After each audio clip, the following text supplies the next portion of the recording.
ఆ శివాభిషేకం ఏమండి, పుట్టకూడని నక్షత్రంలో పిల్ల పుట్టింది ఏం చేయమంటారు? రుద్రాభిషేకం చేసుకో. ఏమండి, జాతకంలో రాకూడని గ్రహస్థితి వచ్చింది ఏం చేయమంటారు? రుద్రాభిషేకం చేసుకో. దేనికైనా రుద్రాభిషేకం విరుగుడు. ఆ పరమశివుడే విరుగుడు. ఆయనొక్కడే త్రిశూలం పట్టుకుని నిలబడితే ఆయన శాసనాన్ని కాదనగలిగినటువంటి వాడు లేడు చరాచర ప్రపంచంలో. ఆయన దేవతలకందరికీ సార్వభౌముడు. ఆయన శాసనానికి ఎదురు లేదు. అటువంటి వాడు కనుక అలా గంగని విడిచిపెట్టాడు. వాసుకి పేరు చెప్తే హడిలిపోతారు. అంత పెద్ద సర్పం, అంత పెద్ద సర్పాన్ని తీసి మెడలో హేళగా ఆభరణంగా వేసుకున్నాడు. ఆదిశేషుడు 1000 పడగలతో భూమిని మోస్తాడు. అటువంటి ఆదిశేషుడు ఎగిరి కాలిని పట్టుకుంటే పాదానికి అందెలా అలంకారం చేసుకున్నాడు. ఆయన చెయ్యలేనిది ఏముంది లోకంలో? హాలాహలాన్ని చూసి అందరూ భయపడిపోతుంటే ఆయన దగ్గరికి వెళ్లి బ్రతిమాలేరు.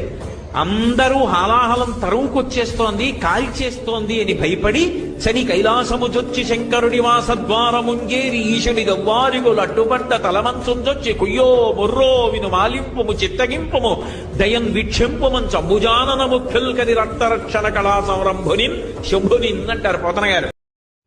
శివునకు చేసినటువంటి సేవ, శివునకు చేసిన పూజ, శివునికి చేసిన ప్రదక్షిణం, శివునికి చేతులెత్తి చేసిన నమస్కారం, శివనామాన్ని పలకడం వంశాన్నంతటినీ కాపాడతాయి.